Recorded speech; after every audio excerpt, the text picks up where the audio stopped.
Pankaj ji multi रखिए।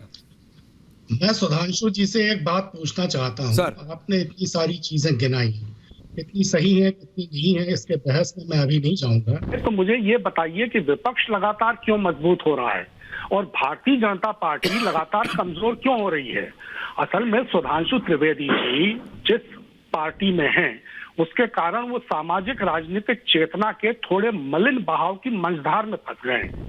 लेकिन फिर भी मैं ये मानता हूं कि उन्हें उनकी अपावन दुनिया का बहुत ही मैं संतुलित और एक तरह से समशीतोष्ण व्यक्तित्व मानता हूं।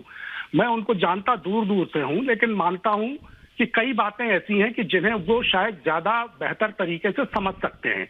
इसलिए मैं उनसे ये कहना चाहता हूं कि 2024-24 की चिंता से बड़ी चिंता आपकी पार्टी के लिए ये होनी चाहिए कि देश भर में तेजी से घटते भारतीय जनता पार्टी के आधार के पीछे वजह क्या है और उसे कैसे दुरुस्त करें।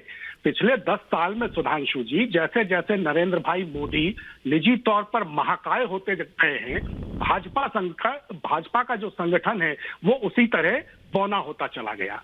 जैसे जैसे कट्टर हिंदुत्व से ओतप्रोत जो आपका घनघोर राष्ट्रवाद है उसको आपने बीज मंत्र बनाना शुरू किया, वैसे वैसे सकल समाज से आप कटते गए हैं।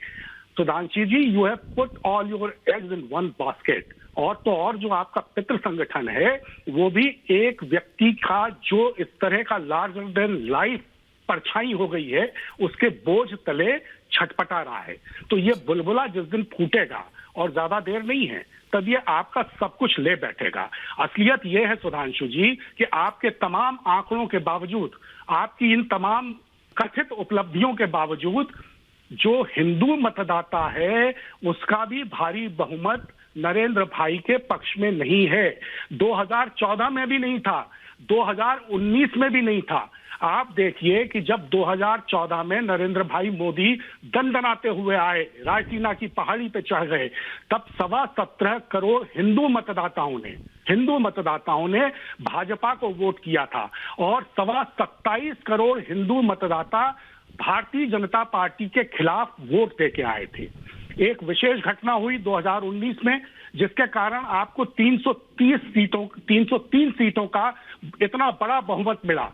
तब भी क्या हुआ, 23 करोड़ हिंदू मतदाताओं ने आपको वोट दिए, लेकिन 26 करोड़ हिंदू मतदाता नरेंद्र भाई मोदी को खारिज करके आए मतदाता केंद्रों पर।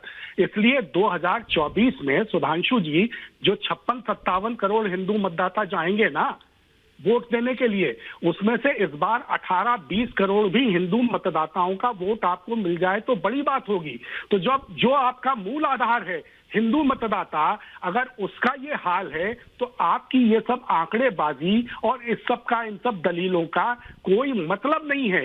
इसलिए अपने संगठन के भीतर के बुनियादी प्रश्नों पर विचार कीजिए। सुधांशु जी, आप मैकेनिकल इंजीनियर हैं, आप ये यांत्रिकी अच्छी तरह से जानते होंगे कि जो कोई भी मशीन है उसका सिर्फ एक पुर्जा पूरी मशीन को नहीं चला सकता।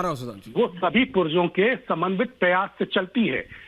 एक पुर्जा अपना हुक्म देने लगे और सारी मशीन काम करने लगे, ये नहीं होता सुधांशु जी। फरमान से पेड़ों पे कभी फल नहीं आते, तलवार से मौसम कोई बदला नहीं जाता। इस सच्चाई को समझिए। बाकी ये सब आंकड़े, उपलब्धियां जो भी झूठी सच्ची, उनको गिनाने से कोई लाभ नहीं है। कुछ और हो ना हो सुधांशु जी, कांग्रेस और जो कांग्रेस सपोर्ट सिस्टम है या फिर जो क्रिटिक्स ऑफ द बीजेपी हैं जैसे पंकज जी जैसे हैं, उनको ये लग रहा है भाई मध्य प्रदेश, छत्तीसगढ़, राजस्थान के इलेक्शन के बाद this is the best time for the Congress party, this is the best time of the Congress party. और आपको समझ आ रहा होगा पंकज जी की टोन एंड टैनर में, आपको पंकज जी की वाणी में वो स्ट्रेंथ वापस आती हुई समझ, क्योंकि वो कहीं ना कहीं ये सेंस कर रहे हैं कि इन 3 प्रदेशों में से 2 कांग्रेस जीत रही है। वो ये सेंस कर रहा है, मेरा नहीं है, पंकज जी का ये सेंस है। सुधांशु जी देखिए पंकज जी ने विचित्र और अद्भुत विश्लेषण दिया। मैं उन्हीं के विश्लेषण की मीमांसा करता हूं। मान्यवर, आपने कहा कि पुर्जा जो है, एक ही पुर्जा सारी मशीन नहीं चला सकता। यही तो समस्या कांग्रेस के साथ है कि 4 पीढ़ी से एक ही पुर्जा चलाए चला जा रहा है, फेल पे फेल होता चला जा रहा है, मगर वही पुर्जा यूज करना है। 44 पे आ गए फिर वही पुर्जा यूज करना, 52 पे आ गए फिर वही पुर्जा यूज करना है। इसी में आपके पुर्जे पुर्जे होते चले जा रहे हैं। दूसरा तथ्य कहता हूं, अभी तक तो चुनाव परिणाम जो आए हैं ये कहां से भारतीय जनता पार्टी का जनाधार घट रहा है, इसीलिए विपक्ष इंडी गठबंधन बना रहा है। मान्यवर, आपने क्या प्रबुद्ध विश्लेषण दिया, तो मैं पूछना चाहता हूं, यदि मत प्रतिशत की बात करें तो जब 400 की मेजॉरिटी पाके राजीव गांधी बैठे थे, कितना परसेंटेज ऑफ वोट था? 40%। अब बताइए, ये जवाहरलाल नेहरू जिनकी आप बड़ी इंदिरा जी, कोई सब 35%, 36% पे सरकार बनाते, आज ये कहने, इसका मतलब 2/3 मतदाता तो उनके खिलाफ था, जिनको आपने महानता के शिखर पे बैठा दिया। इसलिए मान्यवर, जब विश्लेषण करें तो थोड़ा गंभीरता से विश्लेषण करना चाहिए, विचार करते हुए विश्लेषण करना चाहिए कि आप किस रूप में किस चीज को प्रस्तुत करने का प्रयास कर रहे हैं। अब आपने कहा भाजपा का बुरा समय और भाजपा डाउन हो रही है, कांग्रेस उठ रही है, तो ये बताइए, हम कर्नाटक हारे हैं, नगर 38% वोट पे है, जो हमारा ऑल टाइम हाई वोट है 75 साल में। कांग्रेस का हमसे 5% ज्यादा है। आप जहां हारे वहां तो तबाही। हम हिमाचल में भी हारे 0.9% वोट के अंतर से, कुल 38,000 वोट से। आप जहां हमसे आ रहे यूपी, जमानत जब्त सारी सीटों पे, फिनिश, एक सीट। गुजरात, भाई ये वोट परसेंटेज आधा रह गया, 32 सीटें ऐसी थी जो सन 47 के बाद नहीं हारे थे, खत्म। दिल्ली में नगर निगम हुआ 2 बार से, 0 लोकसभा में, 0 विधानसभा में। जनाब, ये होती है तबाही, ये हार नहीं होती। हम जो हार हारे हैं वो राजनीति में वो हार होती है जो चलती रहती है, हार और जीत। आप जो हारे हैं साहब, आपके सरदार ऐसा किरदार निभाए कि अपने जागीर के जागीरदार भी नहीं रह गए, अमेठी छोड़ के जाना पड़ा। तो आपको किस एंगल से ये नजर आ रहा है कि भारतीय जनता पार्टी का पराभव हो रहा है और कांग्रेस का इतना उद्भव? पंजाब फिनिश। मनोहर, क्या हो रहा है? मतलब ये आपने कहां से ये इन्फरेंस ड्रॉ कर लिया, किस कारण से कि साहब भाजपा का 2 साल पंकज चुनाव हुए, सारे देख लीजिए। गोवा में क्या स्थिति रही, उत्तराखंड में क्या स्थिति रही, उत्तर प्रदेश में क्या स्थिति रही, और सुनिए पश्चिम बंगाल साफ।